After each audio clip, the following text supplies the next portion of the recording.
¡Qué nervios, Jime! No ¿Tienes se te reloj? escucha. En 40, acá está el contador, 39 segundos. Ahora sí salió Alejo, qué bien.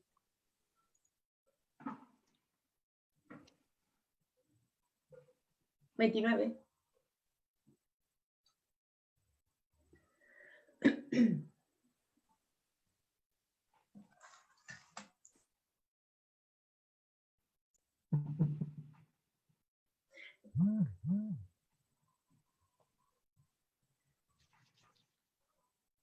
Buenos días, ¿cómo están? Bienvenidos a un video más de Saluta Conversa. Para los que no nos conocen, Saluta es un centro de salud digital enfocado en la salud mental, porque queremos llevar bienestar a cada uno de tus hogares. El día de hoy tenemos un video muy interesante que se llama Trastorno bipolar, la enfermedad de las emociones, para lo cual tenemos invitados muy gratos. Les recuerdo a las personas que nos ven que tenemos la página que es www.saluta.org y que nos sigan por favor en nuestras redes sociales. Si les gusta el video, denle compartir, like y suscríbanse por favor. Los dejo a ustedes para seguir con la transmisión. Muchas gracias. Muchísimas gracias, Nidia. Buenos días a todas y a todos los que nos están viendo. Tardes en Europa, días en Latinoamérica. Les voy a presentar a dos buenas invitadas. Una es una excelente, acaba de escribir su primer libro con respecto a este trastorno bipolar y me gustaría que mejor que ella misma se presentara, Magali, y después continúo con una doctora muy especial para nosotros, Jimena. Magali, por favor, preséntate, cuéntanos. Hola, ¿qué tal? Bueno, yo soy Magali Anielo, soy de Bahía Blanca, Argentina, soy fotógrafa, empecé con esto a los 14 años, ahora ya tengo 26. Mi principal ocupación es dar clases de fotografía y también estudio ciencias de la educación. No sé si hablo del tema del trastorno bipolar también o... Sí, cuéntanos cuál ha sido desde qué edad empezaste con el trastorno.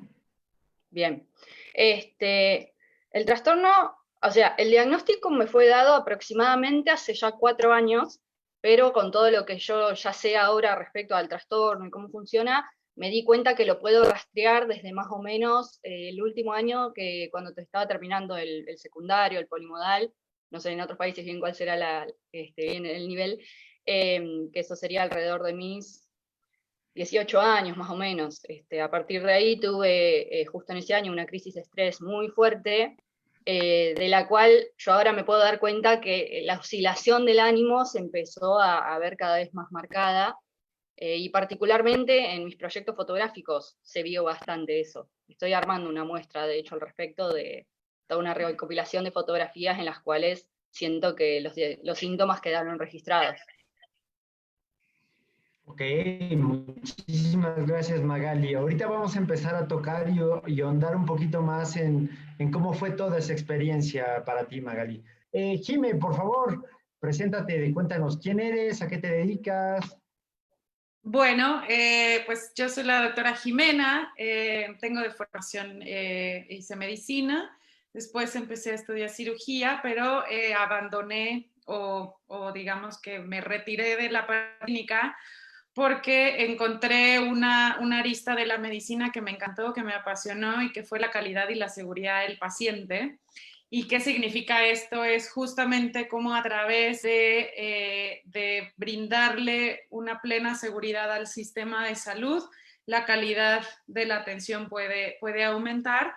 Y dirigí una consultoría que se llama Nanostrategia, que fue hecha así por alrededor de 9 años, donde asesoramos a muchos hospitales, clínicas o de todo tamaño, para que se certificaran en este proceso. Los hospitales, para quienes no saben, a nivel mundial, tienen que hacer una certificación y validar que trabajan con protocolos de seguridad para el paciente y con esto validar la calidad que prestan. Entonces, durante 9 años lo hicimos, pero esto me llevó a encontrar muchas aristas que la salud tiene todavía, y es pues el tema de la humanización, es el tema de cómo el factor humano alrededor de la atención de la salud pues está fracturado, o hay muchos aspectos que entran en contexto para que todavía no exista una, pues un adecuado flujo en el trabajo que hacemos, tanto los profesionales de salud como en la relación que tenemos los pacientes. Y en ese sentido, pues ya hay muchos temas que se hablan de la experiencia del paciente. Hoy en día tomamos mucho en consideración la voz de los pacientes expertos, porque en realidad ellos son los que nos dictan a nosotros en dónde están justos esos puntos donde nosotros no hemos puesto la atención, y en donde pues no tenemos una escucha plena, o en donde no hacemos una empatía real con el paciente cuando él necesita verdaderamente o esa persona necesita verdaderamente ese apoyo de parte del sistema de salud, o del mismo médico, o de la enfermera, o de quien, ¿no? De parte de donde está brindándose la atención. Y bueno, ahora estoy pues ahora asesorándome a Saluta también, para que Saluta entre a México, y estamos por pues cambiar la forma de prestar la salud en México también, y queriendo brindar una calidad asistencial completamente distinta a la que hoy se conoce con esta calidez humana, que se habla mucho, pero al final hay que demostrarla, y hay que pues la gente la tiene que palpar, se tiene que sentir esa calidez de la que se ha hablado, y esa preocupación por el paciente, pero como persona, no como un paciente más, ni como una enfermedad, sino como una persona, y verla como un todo. Carlos, por ahí creo que se le quedó un poco la señal, pero bueno, si quieres, Magali, contarnos un poquito. Por ejemplo, a mí me interesó mucho esto que dijiste de que como toda la sintomatología que tú estabas percibiendo, sintiendo, está retratada en tu trabajo fotográfico. Eso me parece sumamente interesante, el ver cómo a través de ese ojo artístico, de esa expresión, tus sentimientos estaban, porque además pues fue un largo periodo en el que tú tenías toda esa sintomatología, pero no tenías un diagnóstico, y no sé si nos puedes contar esa transición entre que tú empezaste a percibir que algo raro estaba pasando en ti, que no sé si lo entendías o cómo era esa situación, a el camino que tuviste o que ya acudiste con un profesional para el diagnóstico. ¿Y qué tan difícil fue ese diagnóstico? Bien, perfecto. Sí, yo empecé a notar que había algo que no estaba bien en el año 2016. Que en cuanto a mis proyectos fotográficos, yo realicé varias veces unos que consistían en sacar una foto por día durante todo el año. Esos los hice 4 veces, no seguidas. 2 de esos los terminé y 2 no. Y el primero de esos proyectos fue en el 2012. Yo ahora, volviendo a ver las fotos, encuentro ya en esas del 2012 la depresión muy marcada, la parte de la depresión. Pero bueno, en algún momento las voy a recopilar todas en algún lado como para poderlas presentar. Pero fue en el 2016 que ahí ya empecé a notar, porque por un lado yo era una persona, antes del año 2015, yo en ese momento estaba en hipomanía total.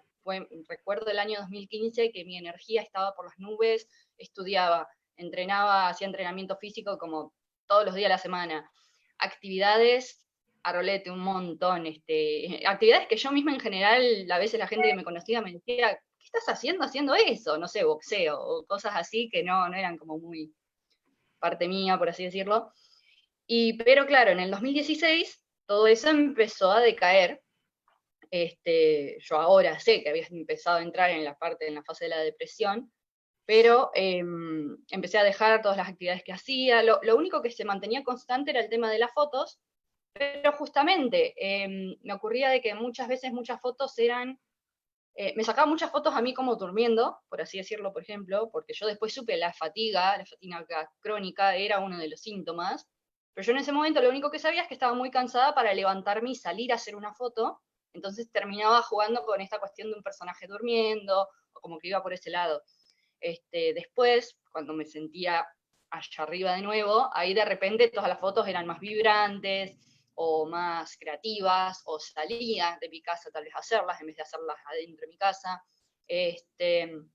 Y todo eso se fue viendo, hasta que, bueno, en un momento del 2016, ya esto en sí, aparte de las fotos, tuve una semana en la cual comencé a tener pensamientos suicidas, que en ese momento para mí tenían toda la lógica del mundo.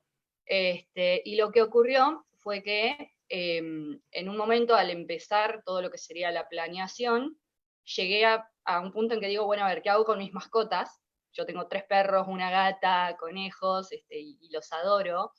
Y como que ahí tuve como una especie de clic en la cabeza que me hizo decir, che, pará, hay un problema, porque yo no quiero dejar a mis mascotas. O sea, fueron ellos más que nada los que fueron como un ancla, por así decirlo. Y fue ahí cuando, hablando con mi expareja en ese momento, él me dijo, ¿por qué no vas a un psiquiatra? Porque yo nunca había considerado eso. Iba a psicóloga hacía muchos años, pero no notaba realmente ninguna diferencia. Me habían hablado de ciclotimia, pero nada muy... Sí. Perdona que te interrumpa ahí. ¿Por qué te recuerdas por qué no estaba dentro de tu parámetro, digamos, la búsqueda de un profesional, de un psiquiatra? O sea, Sí. ¿cuál era tu percepción de realidad que no te, o sea, no estaba en la mesa la búsqueda o la intención de búsqueda de un profesional o de una ayuda de ese tipo? Sí, eso me acuerdo clarito. Era porque tenía esta imagen de que si iba al psiquiatra iba a terminar dopada, que me iban a medicar y que iba a terminar hecha una zombie. Esa era mi imagen de lo que era ir a un psiquiatra. Entonces, bueno, efectivamente encontré a uno y ahí empezó el caminito que no fue lineal, no fue tan complejo como con otras personas que he hablado, pero a su vez no fue lineal tampoco, porque este primer psiquiatra que fui, al principio me diagnosticó distimia y me dio un estabilizador de ánimo y un antidepresivo. Empezar el tratamiento para mí fue tremendo, fue increíble, porque de repente, los primeros 5 meses de empezar con ese tratamiento, yo literal volví a vivir, no lo podía creer, porque, por ejemplo, no me quedaba dormida, a mí me pasaba estar haciendo algo que me encantara y aún así estarme cayendo de sueño y de repente volví a tener una energía que yo no notaba como normal, por así decirlo. Pero después vinieron los problemas, porque después de más o menos 5 meses, me ocurrió que a este psiquiatra era medio difícil de ubicar, entonces un fin de semana me quedé sin el antidepresivo, y ahí me ocurrió que tuve lo que después supe que era síndrome de abstinencia, y que nunca más me lo voy a olvidar porque a causa de esos síntomas, no pude estar en el día que más gente fue a una de mis muestras más importantes.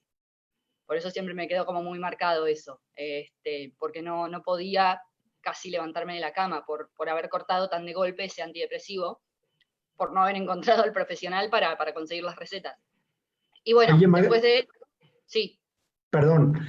Justamente esa es una de las partes importantes que me parece muy interesante lo que pregunta Jimena, el por qué no buscar una ayuda. Tú hace unos minutitos dijiste que ya habías estado con un terapeuta, psicólogos o psicoanalistas y demás, pero tú no notaste ninguna modificación en la conducta ni de tu comportamiento ni nada. Aquí la situación es era esa falta de modificación, ¿a qué crees que se haya debido? Porque ahorita ya hablas del medicamento, pero antes tú ya tenías un tiempo recorrido. Sí. En terapias, que no veías, o sea, vaya, no le habían dado al grano justamente de cómo enseñarte a manejar esas emociones, ¿sí?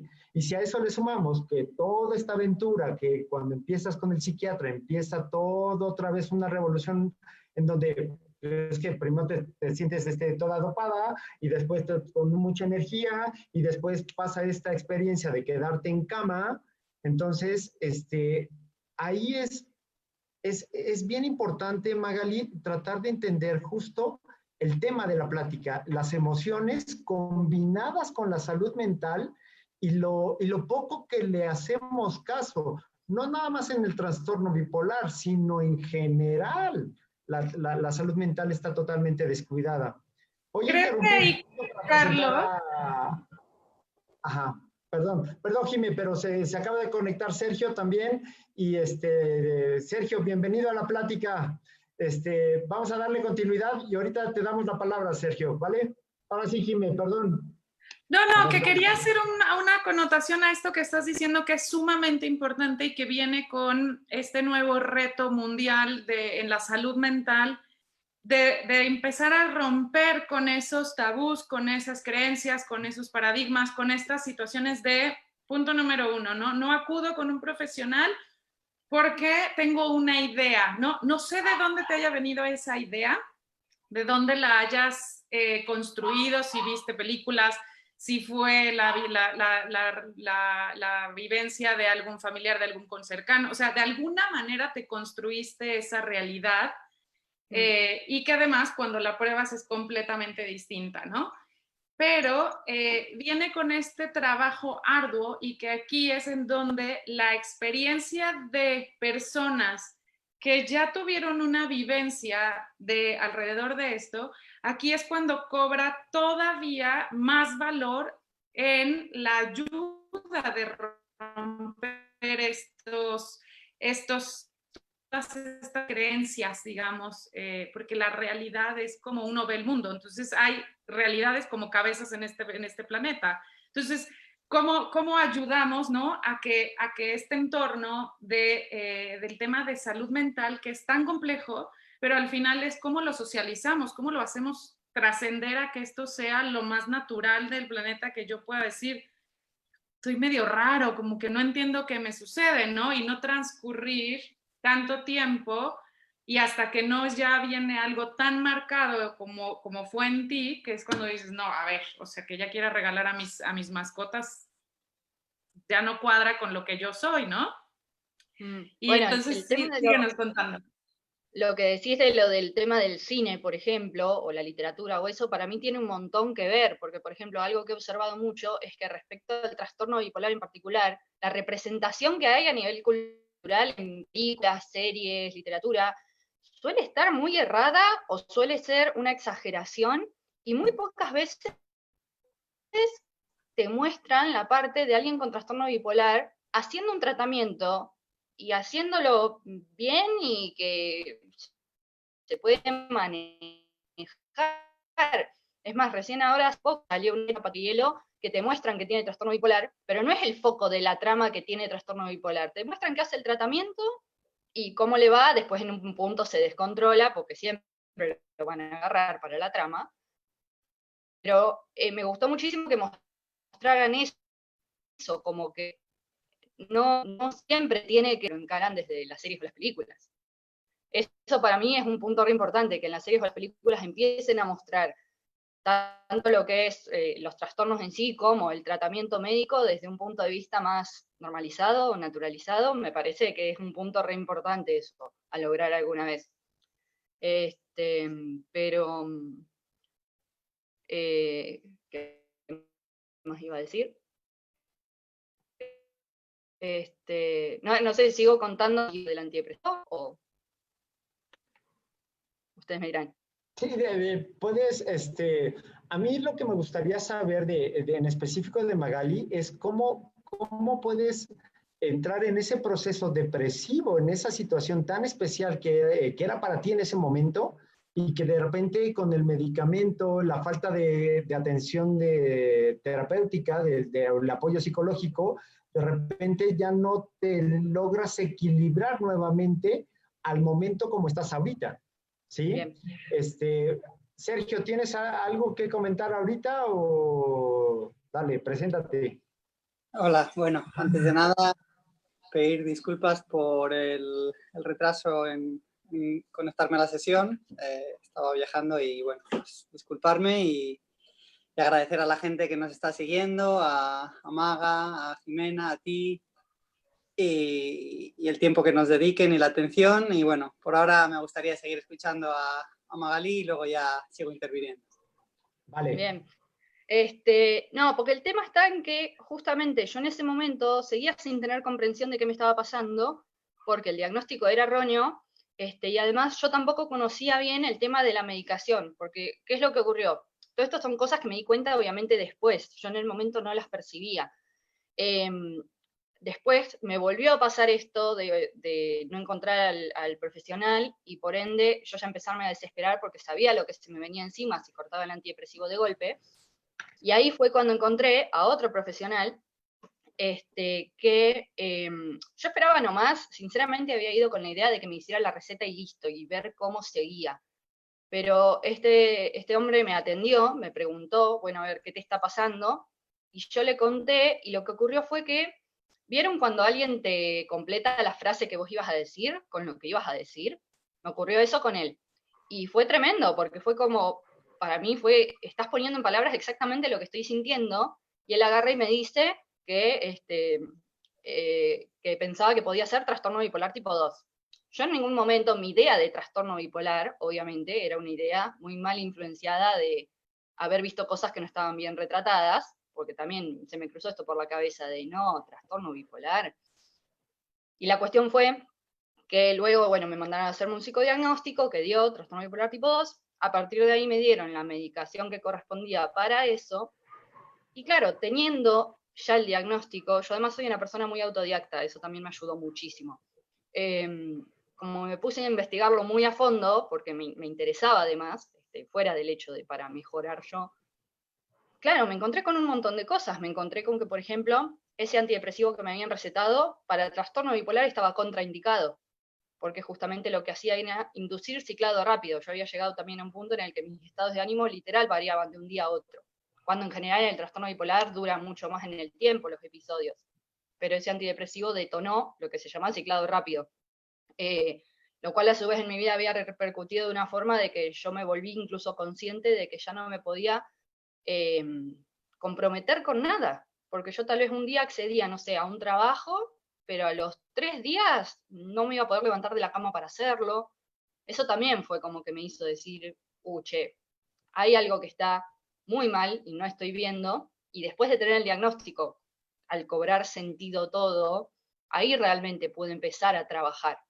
Es como que antes sentía de que tal vez si tenía herramientas eran como herramientas que estaban muy desperdigadas y al no entender o no poder englobar todo lo que me pasaba en algo puntual, me ocurría esto, que claro, sí, yo mis emociones y todo, todas esas emociones a nivel exagerado, como que yo las tomaba como que esas eran parte de mi personalidad, como esa frase de yo soy así, que suele llevar a una postura de yo soy así y punto, no hay nada que se pueda hacer, yo sentía eso.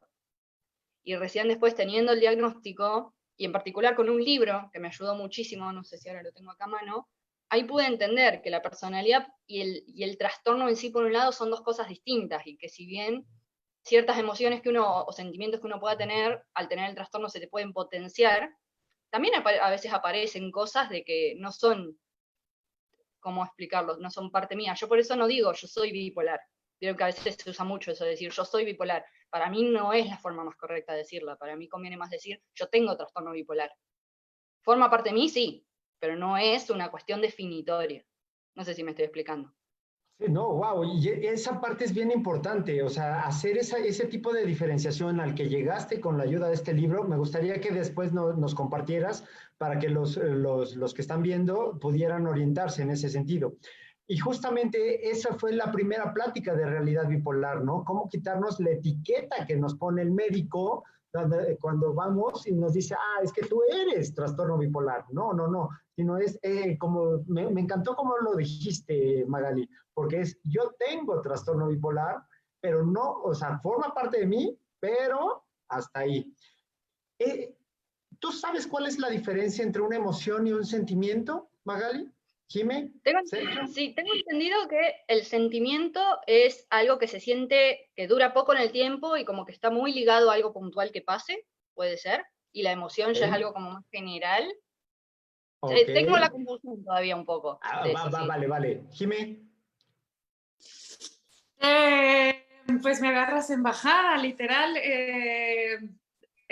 Sí, justo me parece, o sea, el sentimiento es esa sensación, es ese sentir pero o sea, la sensación te lleva al sentir, el sentimiento te lleva a la emoción, perdón, lo dije mal, la sensación o el sentir te lleva a la emoción, es decir, la forma de... Ok, más o menos, Jimé, tienes Por la ahí idea, va. pero está mal acomodada. A ver, Sergio. Vale. A mí me gusta hacer los deberes. Entonces estuve investigando un poco, ya que se podía plantear esta pregunta, y hasta donde pude leer y aprender, la emoción o las emociones son alteraciones afectivas en nuestro ánimo. Y estas alteraciones son involuntarias. Y luego, la diferencia principal con los sentimientos, que también es una alteración, es un sentir, como dice Jimena, es que nosotros experimentamos eso, pero además tenemos una conciencia sobre ello. Es decir, vale, sé que estoy triste o la emoción es la tristeza y soy consciente de que estoy viviendo esto o estoy experimentando esto. Y esa es la diferencia que creo, o que al menos Internet me decía, que era la existente entre emoción y sentimiento. Pero bueno. Okay. Efectivamente, bien lo define Sergio. Tú tenías la idea, Jimé, pero al revés. Porque la emoción, o sea, aquí la emoción es algo que todo mundo tenemos. O sea, me encanta una película que hizo Walt Disney hace un tiempo que se llama Intensamente, donde define 5 emociones básicas. Después se las explico, pero aquí es, para entender primero esto de las emociones y los sentimientos, es, todos tenemos emociones, todos, son naturales, son esencia de nosotros mismos. ¿Cuándo se convierten en sentimientos? Es a partir de nuestros 5 sentidos. ¿Por qué? Porque el solo hecho de tomar una taza de café me va a provocar algo y me va a hacer remontar a algún momento en especial, ¿sí? El sentir el calor del sol y demás también me va a remontar a algo y voy a sentir algo. Tiene que ver con esa sensación de sentir. Y entonces ahí ya con lo que dice Sergio, de hacerlo consciente en uno mismo, es como a través de nuestros sentidos vamos a captar esa emoción y vamos a poderla procesar para decir, estoy sintiendo, ahorita mi sentimiento es de felicidad por tener esta plática con ustedes y estarla disfrutando de una manera increíble.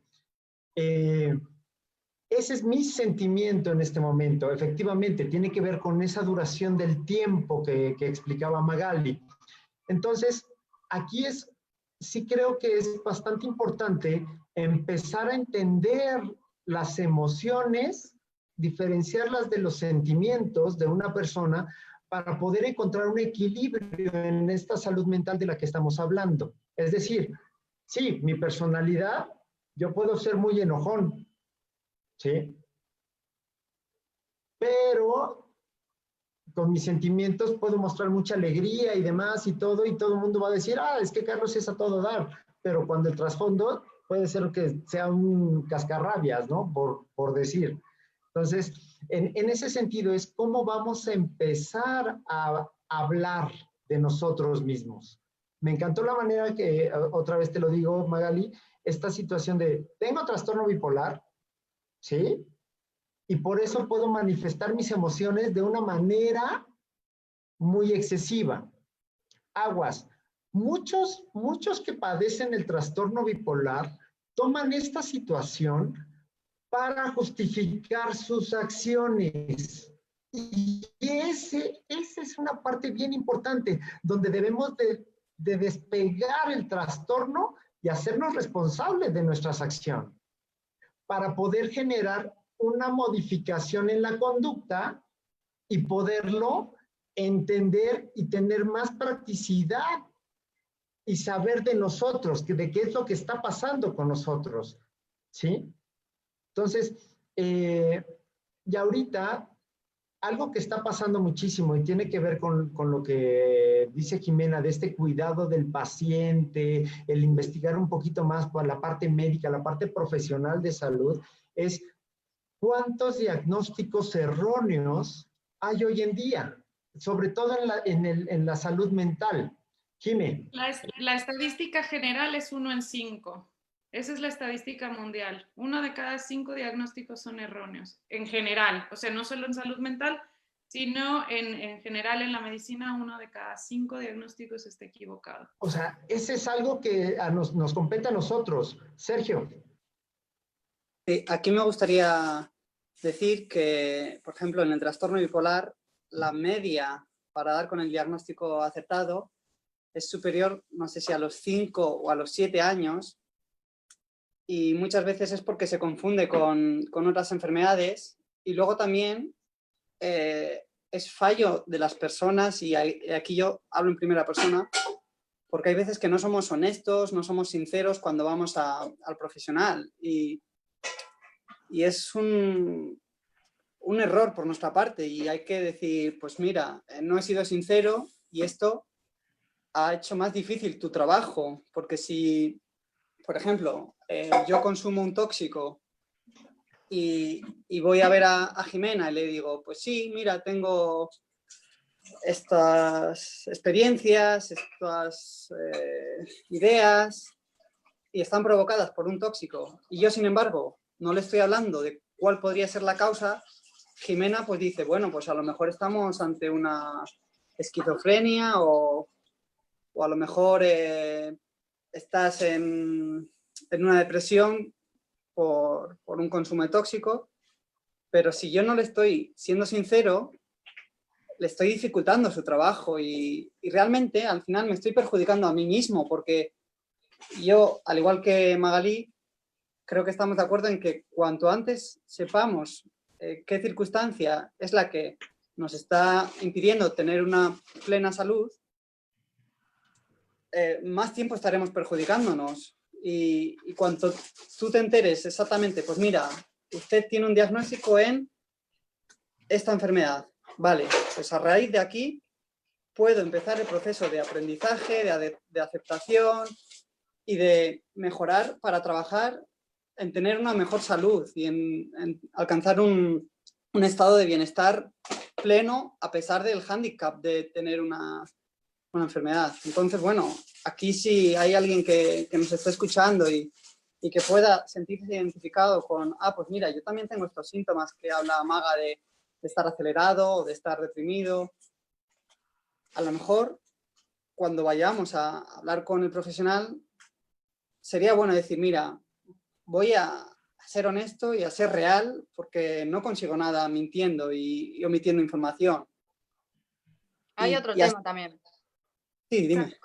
Con el trastorno bipolar, algo que he notado es que es muy difícil también distinguirlo de qué pasa. Nosotros vivimos en una sociedad que nos insta a ser productivos. Cuanto más productivos seamos, mejor. ¿Y qué es lo que pasa? Cuando uno está pasando por una hipomanía o una manía, pero no llegó al punto, al pico más jodido, es re común decir, esta persona es productiva, qué bien, y celebrarlo. Entonces, claro, nunca jamás nadie va a pensar en ese momento que tiene un problema. Yo misma consideraba, cuando me dieron el diagnóstico, que es como, pero yo soy una persona reactiva, que hago de todo, que qué sé yo.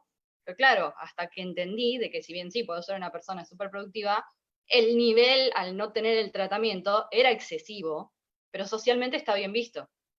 Hay una pregunta de Alberto Vela. Saludos a todos los que nos están viendo en México, allá en Argentina, Chile, Colombia, donde estemos.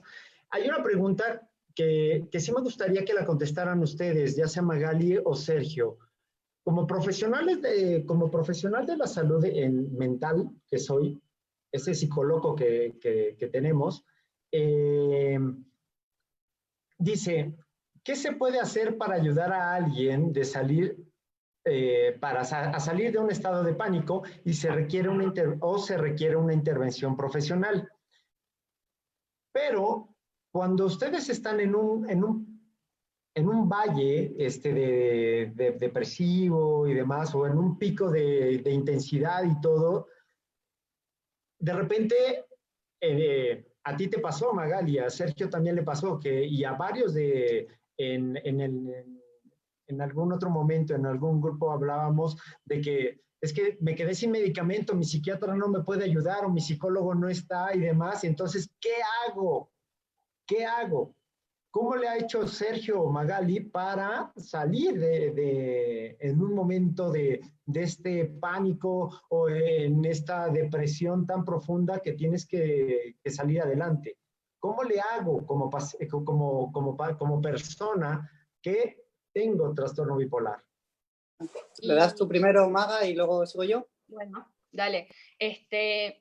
Ya sabiendo lo que tengo, porque obviamente es muy distinto cuando no a cuando sí, ya sabiendo lo que tengo, al hecho de conocer tanto lo que me pasa, yo llegué a un punto de ser muy consciente de que incluso estando pasando por una depresión puedo llegar a racionalizar esto es un episodio. Y lo que hago es, aprendí a no martirizarme por eso, aprendí a decir, bueno, yo en general lo digo, por ejemplo, cuando uno está pasando por un episodio que ya se detonó, depresivo, hipomaníaco, siempre lo comparo, es más o menos como un duelo, en el sentido de que es algo que lo vivís, y por más que de afuera te digan, va a estar bien, ya se va a pasar, lo que fuera, vos lo transitás, sin poder hacer algo puntual para salir de eso, más que esperar. Lo que me hizo la diferencia fue eso, ser bien consciente de lo que me pasa, para entonces no alimentar yo de más ese sentimiento negativo, o al contrario, el positivo, no fomentar que se desencadene peor, aprender a... Son muchas cosas que tienen que ver con lo cognitivo-conductual, más que nada. Eso diría que es una de las cosas que más me ayuda, el ser lo más consciente posible. Y también que mi entorno esté informado. Porque uno por sí solo, sí, podés hacer cosas, pero si el entorno que uno tiene no acompaña de una forma u otra, o no conoce, se complica muchísimo. Vale, pues sí, coincido también con lo que dice Maga, y es muy importante partir del hecho de que la persona ha aceptado un diagnóstico y ha aceptado una enfermedad, porque cuando no lo aceptamos es todavía mucho más difícil tratar de luchar contra ello, porque estás rechazándolo y si lo estás rechazando, difícilmente vas a aceptar tomar ciertas medidas y acciones. Entonces, bueno, coincido que hay que partir de la aceptación, y luego es importante el conocimiento del que nos habla Maga. Es decir, vale, me voy a conocer a mí mismo, voy a conocer la enfermedad y luego, en base al conocimiento, voy a tomar acción. Cuando he estado arriba, si realmente has adquirido un grado de autoconocimiento muy bueno, puedes identificar los síntomas que te permiten decir, oye, Sergio, estás arriba porque estás durmiendo poco, porque estás irritable con tu madre, con tu padre, con tu amigo, con el vecino, estás con mucha fuga de ideas, estás con más energía. Entonces, tú ya eres consciente de que no estás en el mismo nivel de normalidad que acostumbra, y ya es cuando dices, vamos a ver, hay varias opciones, o bien que acuda al profesional y me mande el tratamiento en caso de que no lo tuviera ya, me obligo a bajar un poco los pies a la tierra y decir, vamos a obligarme a dormir, vamos a dejar de hacer planes que me activen, a dejar de socializar por un tiempo, vamos a calmarnos. Y luego, por contra, cuando está en depresión, siendo consciente de que estaba jodido, porque cuando uno está abajo lo pasa mal y sufre y todo lo ve mucho peor, porque parece que nos pongamos unas gafas oscuras que nos impiden ver la realidad tal y como es, y nada más que nuestra cabeza nos come y la bola se hace más grande. Pues ser conscientes también de, oye, ¿realmente soy tan tonto como me creo que me estoy diciendo, de que no valgo para nada, que no voy a ser capaz de aceptar o de encontrar un trabajo, o de tener una relación, o de disfrutar como lo hacía antes? Tratar de verlo de una manera un poco más objetiva y saliéndonos, para decir, vamos a ver, si yo he sacado mis estudios, ¿realmente soy tan tonto como para pensar que no voy a poder estudiar algo más? Si yo realmente llevo 20 y pico años, 30, 50, teniendo relaciones sociales, en parejas, en familia, ¿realmente a partir de ahora no voy a ser capaz de tener más relaciones? O a lo mejor es que es la enfermedad la que me está impidiendo ser realmente mi mejor versión. Vale, pues a lo mejor sí que es la enfermedad. Vamos a decir, vale, soy consciente de que estoy mal, pero voy a poner de mi parte. ¿Y cómo? Teniendo paciencia. La actitud, es decir, vamos a ver, lo que me rodea no lo puedo controlar, pero cómo reacciono a mi entorno, eso depende de mí. Voy a buscar estímulos, voy a obligarme a no dormir más de 9 horas, porque sé que si duermo más de 9 horas, mi cuerpo va a seguir yendo hacia abajo. Pues me voy a obligar aunque me cueste muchísimo. Voy a activarme a través del deporte y ya sé que hacerlo me supone la vida, porque no tengo ni energía ni ganas, pero me voy a poner la ropa al lado de la cama y así en cuanto me levante, me voy a poner el calzado y el chándal y voy a dar un paseo de 5 minutos. Pero es una nimiedad, pero a lo mejor ya esos 5 minutos de hoy, los 6 minutos de mañana, los 10 del tercer día, ya van estimulando tu cuerpo, ya va generando señales para que tu cerebro diga, coño, parece que Sergio quiere salir de la depresión. Y luego el entorno, decir, oye, señores, no estoy bien, lo reconozco, necesito vuestro apoyo. Y dejarse cuidar. Y esa sensación de, no, mira, voy a molestar, no quiero hacer ruido al entorno. No, no, realmente el entorno está deseando ayudarnos, pero pidamos ayuda y dejémonos ayudar. Y luego, otro par de consejos bien sencillos, aparte del de tener paciencia y ser constante, ser agradecidos y disfrutar de del propio malestar, ¿sabes? Porque cuando una persona es agradecida, es muy curioso que el cerebro no puede a la vez asimilar el estado depresivo y el ser agradecido. Y es como, mierda, pero si yo quiero estar en depresión y ahora estoy siendo agradecido por tener unos padres maravillosos, por tener una casa donde dormir. Y el cerebro entra en conflicto y ya poco a poco se va reinvirtiendo esa fase depresiva. ¿Puedo hacer Y un bueno, aporte más? sí, dale, claro. Sobre esto que también ligado a esto que decís, justamente dicho de una forma muy simple, para mí la herramienta que más me ha servido es el tema de justamente poder poner en perspectiva las cosas, como decías hace un ratito de, pero que vos decías el ejemplo, pero soy tonto, no, pero si pude hacer esto. Y hubo un ejercicio que me dio una vez mi psicóloga en una sesión que me cambió la cabeza totalmente. Me acuerdo que me fui tremendamente contenta de esa sesión, porque yo llegué a la sesión con un problema de algo que me había pasado en esa época. Y resulta que, bueno, le hablo, ella me dejó hablar, todo, prácticamente no aportó, y cuando termino de hablar, se levanta de su silla, me dice, vení, sentate acá, y me dice, bueno, vos la escuchaste a Magalí, ¿qué tenés para decirle? Y de repente, el ponerme en ese lugar de verlo desde afuera, Claro, fue tremendo. Fue claro. tremendo porque al toque mi cabeza hizo un clic de, no, todo lo que dijiste lo estabas viendo desde una perspectiva que no es. Me ayudó, pero me quedó remarcado eso. Gracias, Magali. Jime, cuando llega un paciente al consultorio, cuando llega con un médico por una situación, porque se asusta, en un ataque de pánico, en una depresión o en una ansiedad así terrible, empieza con taquicardias y todo, y lo primero que hace es consultar al médico. Oye, me está dando un paro cardíaco. Sobre todo, eso es lo que yo noté cuando trabajé en sala de urgencias en un hospital, ¿no?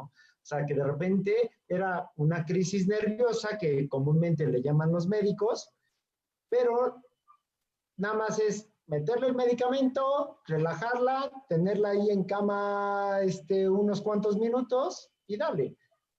¿Por qué? ¿Por qué al médico no le interesa la parte del contexto? O sea, hablando de los médicos en general, no de Jimena, porque Jimena está muy preocupada por la parte humana del paciente, pero ¿por qué al médico no se llega a interesar por esta parte? Es una pregunta bien interesante y qué bueno que la haces. Y justo un poco de respecto a lo que hablaba Sergio, de el por qué el paciente miente o no necesariamente miente, pero no siente la confianza de decir toda la verdad, sino es un ocultamiento de hechos que uno tiene por distintos temas. Aquí lo puedo subdividir, digamos, en distintos temas porque el problema o la situación es profunda, digamos. En la formación de médicos, la parte humanística no está implícita. Nos educan en la parte técnica y aprendemos muy bien la estructura completa, la fisiología, la anatomía, la fisiopatología, etcétera. O sea, la patología, toda la histología. Aprendemos perfectamente cómo funciona el cuerpo, pero en esa educación, que es ahora el trabajo que pues en algunas partes del mundo ya se está empezando a hacer, pero aún así va sumamente lento por estar desarticulado, es que la formación de médicos no está actualizada, no viene con esta formación de habilidades en comunicación, habilidades en escucha, habilidades de empatía y muchas otras habilidades humanistas que tenemos que tener y que no nos la dan. Por otro lado, en medicina la carrera es muy jerárquica y hay mucho bullying, hay mucho maltrato en la jerarquía del profesional médico sobre todo y hacia otros profesionales como lo es la enfermería. Hay mucha desvalorización de lo que uno hace u otro hace.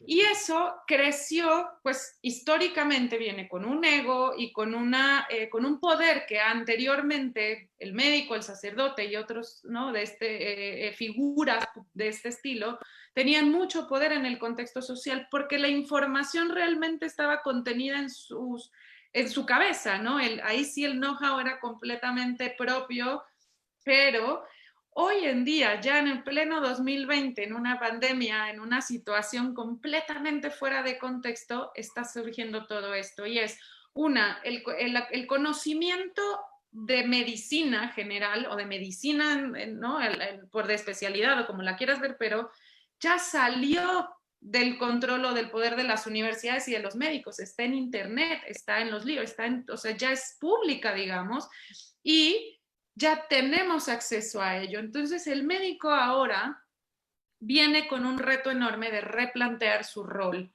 ¿Por qué? Porque por muchos años hemos venido caminando en ver a la persona como una patología, por eso empezaba, y creo que por eso ahí viene la connotación de Magali, muy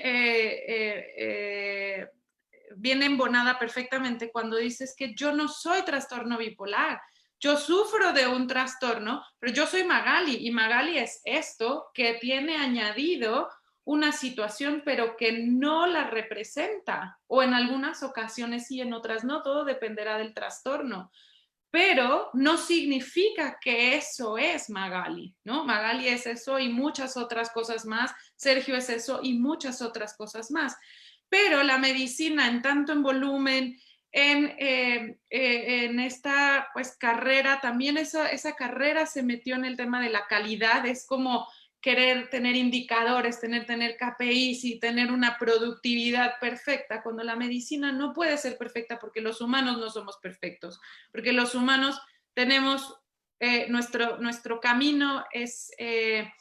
digamos, es dinámico, no es estático, no es que Magali es la misma persona a los 18 cuando fue diagnosticada que Magali hoy a los 20 y tantos que tiene, es otra Magali. Sergio es otro completamente y serán otros en 10, 15 años. Entonces, este contexto de ver a la persona como un todo, en la medicina no nos fue enseñada, no se nos fue dada. Hay algunos médicos que lo tienen nato y ahí es cuando la vocación realmente empieza a denotarse. Y no es que los otros que no lo hagan no tienen esa vocación, pero también el sistema ha venido con una malformación a lo largo del tiempo por presión, por volumen, por el bullying, por otros factores, y además en la medicina hasta todavía sucede, y lo vemos con la seguridad del paciente, el error no está permitido. Los médicos no tenemos permiso de equivocarnos, y eso es un grave, grave, grave error que la medicina ha cometido. Los médicos tenemos que aprender a decir, me equivoqué, no lo sé, pero a tiempo, para no reahondar en eso. Y por otro lado, trabajar mucho y aprender nuevas técnicas, como digo, nuevas habilidades en humanización, en teorías de humanización, para poder lograr esa empatía con el paciente y que el paciente sienta esa plena confianza. Creo que la confianza es mutua, es responsabilidad de ambos, conectar, para que entonces puedas, con toda la libertad del mundo, hablar sin ocultar ningún detalle. Si llegas a olvidar algo es porque por olvido, no por intención de que no lo quieres comentar. Porque justamente el ocultar hechos evita que ambos puedan hacer coordinadamente su trabajo. Pero hoy hay talleres, hoy hay retiros, hoy hay muchas cosas que se están haciendo para que el médico pueda empatizar en este sentido. Y justo con el ejercicio que Magali dice, en uno de los talleres donde yo practico también, justo hacemos ese ejercicio, que el médico tiene primero que dar un diagnóstico y después se sienta de lado del paciente, él mismo, y entonces ahora invertimos los papeles justamente para que se viva esta situación de cuando, ¿no? Que a veces lo fácil o lo difícil que se vuelve, pues decirle a una persona que tiene, y también la corresponsabilidad que esto lleva, y hoy por eso se habla, por eso es tan importante darle voz a los pacientes, porque el tema de los tratamientos es compartido, quiere decir que es responsabilidad de ambos. Yo te tengo que transmitir mi conocimiento, pero tengo que asegurarme que tú lo entendiste, que estás completamente, que tienes todas las herramientas para llevarlo a cabo, pero a partir de ahí eres tú en el manejo de todo y entender. Y a mí me gustaría hacerles una pregunta que no sé cómo vamos de tiempo, pero aquí me gustaba mucho cuando ustedes hablaban del tema de ser consciente de estos síntomas o de estas emociones cuando empiezan a subir y a bajar. Y desde cómo un profesional de salud les ayuda a llevar esa conciencia, la parte del psicólogo o la parte, digamos, psicosocial que trabajan, pero la parte del contexto social, como decía Sergio, es sumamente importante. Pero creo que los profesionales de salud, en el sentido estricto, los médicos, también tenemos que aprender cómo el paciente logra esa conciencia. Cada paciente lo va a lograr de manera completamente distinta. Pero es como a través de ciertos mecanismos, ciertas estrategias, podemos ayudar a que logre esa conciencia de separar, que decía Carlos, separar lo que es el trastorno y separar lo que soy yo, que además ese que soy yo también es modificable, o sea, ese de así soy y ni modo, y pues los demás, ¿no? Te jodes porque no hay ardillas, o no sé cómo va a ser, o sea, no va así, todos tenemos capacidades de modificar nuestro comportamiento, pero tiene que ser ayudado en un entorno grande. Entonces, aquí hay que articular muy bien el sistema o desarmarlo y volverlo a armar para lograr que todo esto suceda, porque no es que no quieran, tienen muchos factores alrededor que no se los permite como tal o se les ha deformado. Tú acabas de decir algo bien importante y sí nos estamos quedando hasta cierto punto cortos de tiempo, nada más abusados. Podemos extendernos unos 15 minutitos de la hora, no pasa absolutamente nada. Y les tengo una sorpresa para un ejercicio. Hay una pregunta que me causa así como que mucha intriga, porque dicen, bueno, ¿y el trastorno bipolar es únicamente para adultos? Tuve una discusión en esta semana con un psiquiatra que me decía, no, es que el trastorno bipolar es únicamente para adultos y la especialista que tú quieres es especialista en niños, ¿no? Entonces, en los adolescentes, en niños, no hay trastorno bipolar, ¿sí? Entonces, dale, Sergio, por favor, contesta. Tengo que compartir una historia que además es muy bonita Y bueno, pues como sabéis, el proyecto de realidad bipolar empezó de la necesidad de compartir mi experiencia y lo que he ido aprendiendo para poder ayudar. Y es lo que vengo haciendo casi durante un año. Y hace un mes o así, precisamente una psicóloga de Argentina me contacta por Instagram y me dice, oye, Sergio, mira, que te quiero dar las gracias porque gracias a tu blog estoy aprendiendo y puedo atender mejor a un paciente que tiene 11 años. Y gracias a cómo tú lo transmites, realmente puedo entender por lo que esta persona pasa. Y realmente te doy las gracias porque estoy mejorando como profesional. Y yo, después de que personas me hayan dado las gracias por, mira, yo también paso por lo mismo y realmente me ayuda, que profesionales me den las gracias porque mejoren, es en plan, joder, o sea, me has hecho el día, o sea, me acabo de levantar, leo tu mensaje y ya me has hecho el día. Y gracias a ti, pues, por preocuparte por las personas y da igual que tengan 11, que 20, que 50, que 90. La cuestión es preocuparse por las personas y una tarea bien sencilla para mejorar a nivel profesional y a nivel social, y es una herramienta que todo el mundo tenemos acceso, es el escuchar. El mejorar la escucha que hacemos a las personas, al entorno, es básica para mejorar cómo nos desenvolvemos, porque si nos fijamos, las personas dicen, oye, no estoy bien, y a lo mejor no lo dicen con palabras, pero lo dicen con gestos, y el cómo entra una persona con el gesto agachado, con los hombros hacia abajo, si tú te paras a ver, a observar, a escuchar, el cómo te contesta, oye, Maga, ¿qué tal estás? Bien. Mi madre lo hace cuando me descuelga el teléfono, oye, Sergio, ¿qué tal estás? Bien. ¿Qué te pasa? No, nada. ¿Nada? ¿Por qué ese nada y ese bien no es el de bien, bien? Escuchemos, ¿sabes? También me decía hoy una compañera del grupo, dice, es que iba a la psiquiatra y yo le contaba días distintos cómo estaba y daba igual el día, siempre me decía, toma esto, lo mismo. Y es en plan, parecía que no me estuviera escuchando. Y entonces, si hay profesionales que nos estén siguiendo hoy, no hace falta que vayan al congreso, a la conferencia del experto en lo que sea. No. Cuando entre una persona a tu consulta, dedícate 100% a ella. Presta atención plena. Y si lo que dice Jimena, si no sabes lo que está pasando o no sabes cómo ayudarle, sé humilde, sé sincero, reconoce, mira, ahora mismo no sé darte la respuesta, pero me comprometo contigo para consultar a otro compañero, consultar a otro profesional, buscar en los recursos y en cuanto tengas la respuesta, dártela. Pero te voy a ser sincero, mira, no soy un dios, un sabelotodo, que esa es la etiqueta que venimos teniendo desde los siglos que nos sacamos el grado en medicina o el grado en psicología.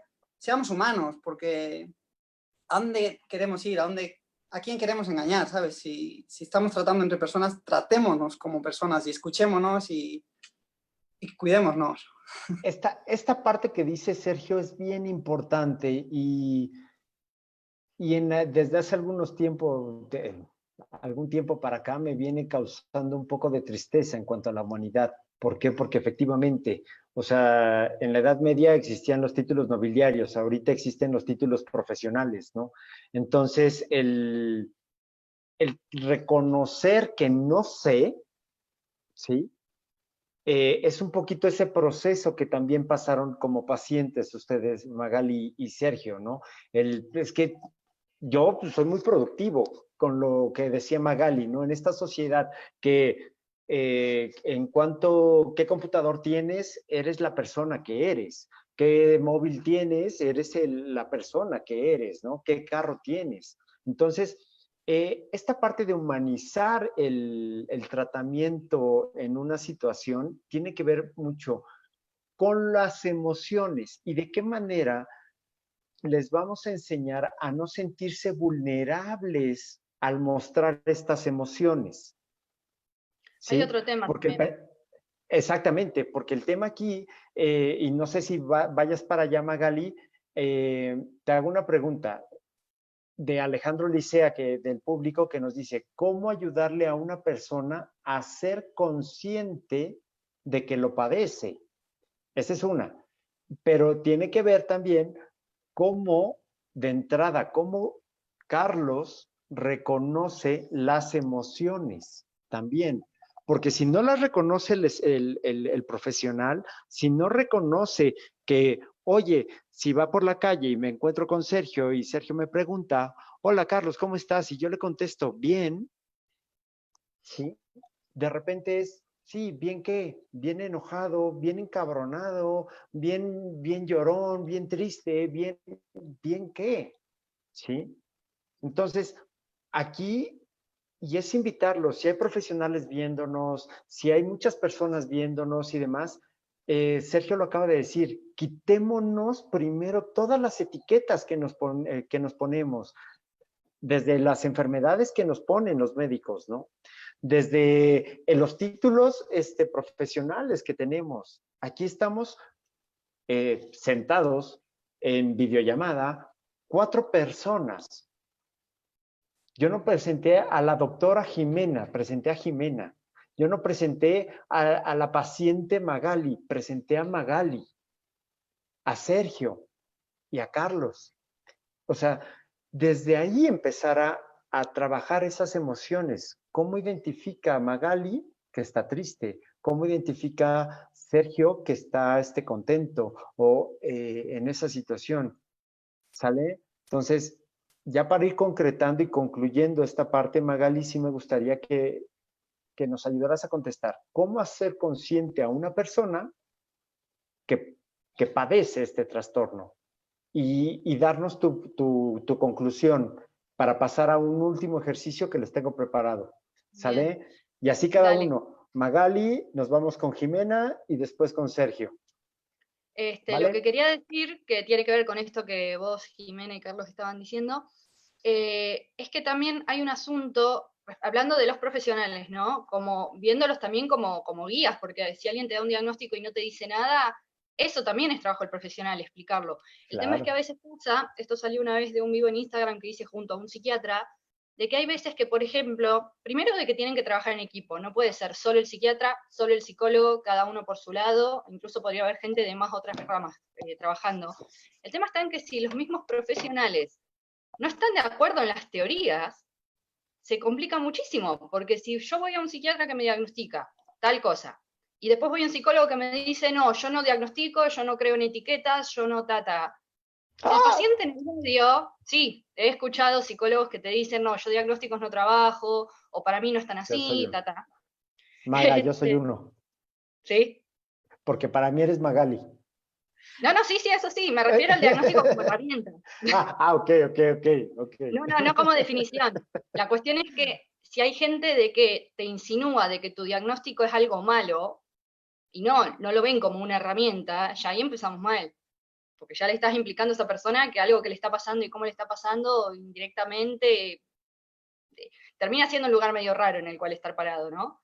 Pero eso de, por ejemplo, siento que tiene que haber mucha más colaboración, o a veces pasa, esto lo he visto, de que los psiquiatras no están tan predispuestos a trabajar en equipo como los psicólogos, por ejemplo. Eso también es algo que es súper importante fomentar desde la parte educativa, porque justamente si desde la universidad yo he hecho una materia de oyente, que es bioética, acá en la universidad donde voy, que es una materia que pertenece a medicina. Yo no hago medicina, pero hice esa materia. Y pasaba que, por ejemplo, era una materia en la cual se proponía mucho esto de la reflexión, de ver una cuestión más humanística, pero resulta que es una materia que está optativa en la carrera.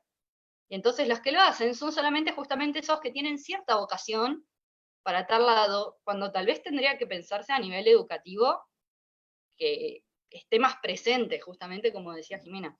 Y sobre el tema de la conciencia, y son muchos factores. Por un lado esto, de que los profesionales sepan explicar el tema, el asunto de que, bueno, de que estos espacios de poder hablar, que los pacientes tengan la voz, también me parece súper importante, porque cuando uno vive esto, es re común que ocurra de que te sentís solo y solamente una lista de síntomas o solamente estadísticas no sirven. Es re importante que por eso, bueno, están todos los grupos de apoyo y todas esas cuestiones en las cuales uno se puede desahogar porque sabe que quienes le están escuchando lo van a entender y no lo van a juzgar o no lo van a rotular de una forma muy limitante o todo eso. Eso es otro factor importante. Y después, bueno, la parte del autoconocimiento, de agarrar y decir, bueno, aceptar, bueno, me dieron este diagnóstico. Yo considero que es el correcto, porque eso también es importante. Porque si una persona dice, no, esto a mí no me representa, bueno, ahí va a haber que trabajar. ¿Por qué? Si es una percepción errada de la persona o efectivamente el diagnóstico está mal. Es como hay tantas aristas, ¿no? Que es muy complejo, pero el aceptarlo uno y ser proactivo a la hora de esto, de buscar información y todo, me parece también un tema importante. Muchísimas gracias, Magali.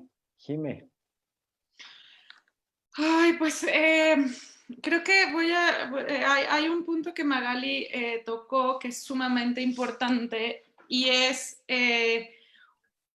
bueno, desde lo que comentó Sergio de cómo esta psicóloga le dice que a través de la experiencia, de cómo lo cuentan, ella aprende. Eso es la historia natural de la medicina. Los médicos y todo lo relacionado a la salud, aprendemos de la experiencia de quienes viven las situaciones.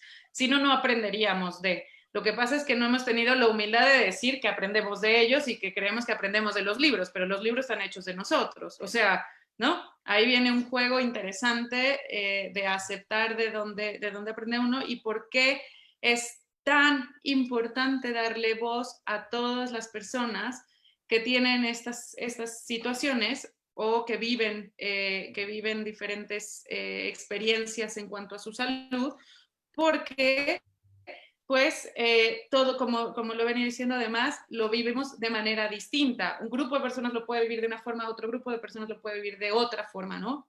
Y cada uno conecta con ellos. En el tema de la conciencia, me parece que ahí yo ahora digo que la medicina tiene que ser de humanos a humanos, porque los médicos somos humanos y si los médicos no aprendemos a autoconocernos, autocuidarnos, autoexplorarnos, ¿no? O sea, toda esta situación de quién verdaderamente soy yo como persona, no como médico, no como profesional. Tengo que explorar quién soy yo en todos mis ámbitos para entonces poder dar. Tiene que ser recíproco. Si no hay reciprocidad, entonces es muy difícil que esa ayuda a la autoconciencia llega, porque si yo no soy autoconsciente, no soy consciente de quién soy yo, de lo que tengo, difícilmente. Además, acá viene una congruencia, incongruencia en salud mental, porque también es la profesión con mayor suicidio que tenemos. Entonces, también el médico está viviendo un estrés, una presión, una depresión enorme por el mismo sistema, o sea, está oprimido en esta situación. Entonces, no hay reciprocidad en ese sentido y cuesta mucho trabajo y por eso ahora es la invitación y ahora les quiero hacer una pregunta tanto a Sergio como a Magali, y es, ¿qué le dirían a ustedes a los profesionales de salud? ¿En dónde están esos puntos de mejora que les recomendarían hacer para ser más empáticos y tener una mejor relación médico-paciente en este sentido? Pero bueno, concluyo con decir que lo que ya he venido diciendo es esta corresponsabilidad, este cotrabajo que hay que hacer y dialogar, permitir el diálogo con el paciente cuando estén en la consulta. Acá, si hay médicos o si hay profesionales escuchando, yo les quiero dar un consejo desde lo más profundo de mi corazón y hay que invitar al diálogo, porque justamente lo que decía Magali es, nos contradecimos unos con otros por imponer nuestras creencias y no es lo que yo creo, lo que yo considero, es lo que es beneficioso para el paciente.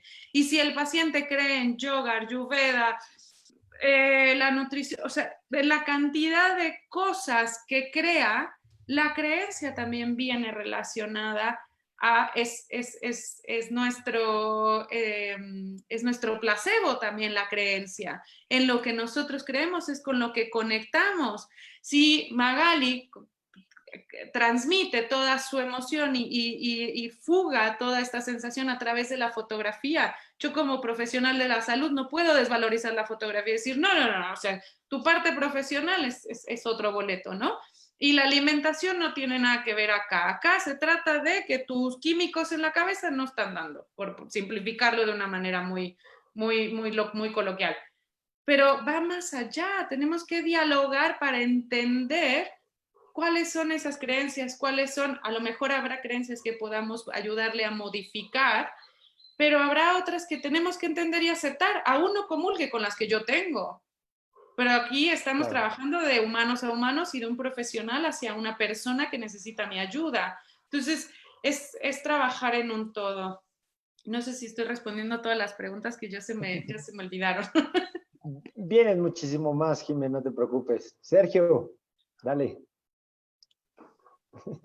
Vale, pues yo creo que hay muchas claves que se han comentado y para empezar a resolver un poco las preguntas planteadas, el cómo Sergio, persona sin trastorno, acepta que a partir de un determinado momento es Sergio diagnosticado en trastorno bipolar.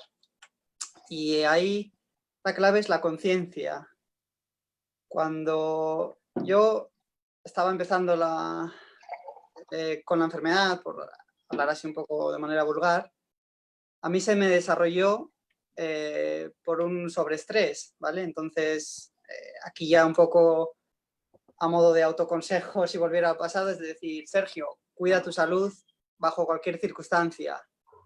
Ningún proyecto fin de carrera, ningún trabajo, ninguna relación con una pareja debe comprometer tu salud porque solo tenemos un cuerpo y debemos de cuidarlo. Y realmente conseguir un trabajo, conseguir finalizar un proyecto en tiempo, no debe ser a costa de nuestra salud. Y eso es como un autoconsejo que me doy y para tener presente aquí en el futuro y mirando hacia el pasado. Entonces, yo, a raíz de que desarrollé la enfermedad, empecé a ser consciente de que había algo que iba mal, porque mi cabeza iba muy acelerada, había muchas noches que no dormía, discutía con muchas personas y eso me generaba cansancio mental. Entonces, yo he llegado a un punto en el que no era capaz de controlar la cabeza, que tenía que hacer, pues, acciones nocivas contra mi persona.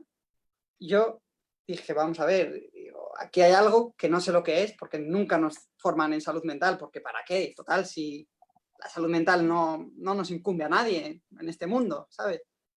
Y yo llegué a un punto que dije, desde mi ignorancia, digo, creo que hay algo que va mal con mi cabeza. Digo, creo. Y ya pues llegó el día que desarrollé unas taquicardias y fue cuando dije, oye, que no estoy bien y no estoy bien de cabeza. Y ahí, a raíz de ese punto fue cuando empecé a acudir a los profesionales. Directamente fui sincero diciendo, oye, me pasa esto otro, vamos a estudiar un poco la historia y llegamos a un diagnóstico muy rápido por eso, por abrirme y ser sincero, y el profesional dijo, mira, es que ojalá todo el mundo que viniera a mí fuera como tú, de decir, hay esto y esto otro. Vale, pues analizando, creemos que tienes una enfermedad que se llama trastorno bipolar. Vale, perfecto. Mira, pues me ha tocado y no se puede cambiar por otra que a lo mejor mole más. Y vale, ¿qué tengo que hacer, Sergio, como persona? En primer lugar, convertirme en el mejor paciente porque es mi salud la que está en juego. Voy a dejar de beber porque es un depresor. Voy a dormir porque es un regulador del ánimo. Voy a formarme porque cuanto más formado esté, más preparado estaré para combatir esta enfermedad, porque hay que batallar con ella. Y luego, comunicarme, lo que dice Jimena, comunicarme con el profesional. Y luego, de cara a cómo mejorar, en mi caso siempre ha habido un dúo muy bueno que era psicólogo-psiquiatra. Y había complicidad entre ellos y había unión. Y era perfecto, porque yo salía de la psicóloga y según subía para el segundo piso a ver al psiquiatra, la psicóloga hablaba con el psiquiatra y decía, oye, esto y esto otro. Y había una comunicación a tres, en verdad, porque yo hablaba con la psiquiatra, yo hablaba con la psicóloga, hablaba con el psiquiatra, los profesionales hablaban entre ellos, porque queríamos lo mejor para Sergio, persona con un problema en salud mental. Y entonces, eso, tendría que haber un dúo siempre que el psiquiatra Jimena tenga un psicólogo, llámese Carlos, llámese María, en el que trabajen de manera coordinada. Y bueno, muy acertado lo que decía Jimena de... Sergio, Dime. te voy a interrumpir, pero esto que acabas de decir es la corresponsabilidad que tiene el paciente con el médico. Y me encantaría que lo escribieras y que lo pudieras tener en tu libro muy presente y que nos lo compartieras a nosotros también. ¿Por qué? Porque acabas de dar justamente en el clavo y en el punto preciso en donde como paciente tienes esa responsabilidad, como médicos, como profesionales de la salud tenemos esa responsabilidad y es donde realmente se puede sacar al paciente adelante. Es donde el compromiso desde que entré al hospital a trabajar, el trabajo de decir, no, espérate, a ver, yo te tengo que, mi función como psicólogo era hacer que el médico sea responsable con el tratamiento del paciente y que el paciente sea responsable con el tratamiento del médico. Y lo acabas de describir de una manera muy bonita y tiene que ver con esto de las emociones. Perdón que lo interrumpiera así, pero ya estamos sobregirados de tiempo, Sergio, pero me encantó esta última parte porque resume muchas cosas. Aunque el tema haya sido de emociones, hablamos de todas las emociones que nos está generando toda esta dificultad o diferencia de paciente, médico, ego, no reconocer mi trastorno. O sea, se habla indirectamente de esas emociones y me da muchísimo gusto haberlos tenido como invitados porque cada uno expresó emocionalmente y sentimentalmente las experiencias de cada uno de nosotros. Alejo, si me ayudas con la diapositiva del ejercicio ya para concretizar, y es un pequeño ejercicio para identificar nuestras emociones. Si quieres saber más de este ejercicio en específico y demás y cómo funciona con nosotros, es muy sencillo. Nos contactas en Saluta, ahorita tenemos una campaña en redes sociales, te invito a que visites nuestras redes sociales, en donde te podemos en 15 minutitos explicar este ejercicio, ¿sí? Vas a notar esta lista de emociones que tenemos en la pantalla: amor, miedo, alegría, tristeza y enojo. Y entonces, esas son las emociones básicas que Disney le llamó de otra manera, pero son 5 básicas. En donde, si tú te das cuenta, el anagrama que se hacen con estas 5 emociones básicas es ámate. Quiero que tú hagas el ejercicio donde pongas en la figura que tenemos ahí en blanco, donde tú pongas el amor, ¿en qué parte del cuerpo lo identificas? Porque estamos acostumbrados a, sí, en el corazón. No, pero el amor también se palpa, se siente, ¿sí?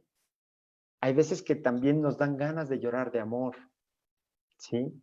El miedo se puede sentir en la cabeza, en la planta de los pies, en la sudoración de las manos. O sea, quiero que aprendas a identificar tus emociones en tu cuerpo. Ese es el ejercicio.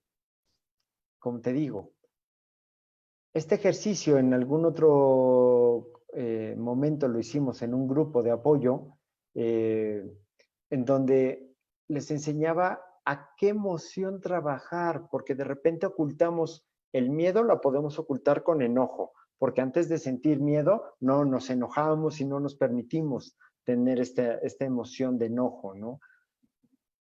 ¿Qué tiene que ver con todo este tema tan rico y del trastorno bipolar que hemos estado hablando? que primero como seres humanos debemos estar conscientes de estas emociones. Como seres humanos debemos de primero conocernos a nosotros mismos, cómo sentimos, cómo reaccionamos, dónde siento el miedo, dónde siento la alegría, la tristeza. ¿Sí? Una vez que aprendamos a conocer nuestras emociones, cómo reacciona mi cuerpo ante estas emociones y después para convertirlas en sentimientos cuando las hacemos conscientes, va a ser muchísimo más fácil tener este compromiso del que hablaba Sergio en un inicio, o de este autoconocimiento de que el Magali se dio cuenta, ¿no? A ver, sí, soy persona con trastorno bipolar, no soy trastorno bipolar, ¿sí? Y cómo en el profesional de la salud dejamos a un lado esa armadura que tenemos, que nos da la bata. O sea, yo siempre lo he comparado. Nos ponemos la bata y ya somos inmunes a todo, ¿sí? Y somos los superhombres. Yo le llamo pecho palomo, ¿sabes? Así ya.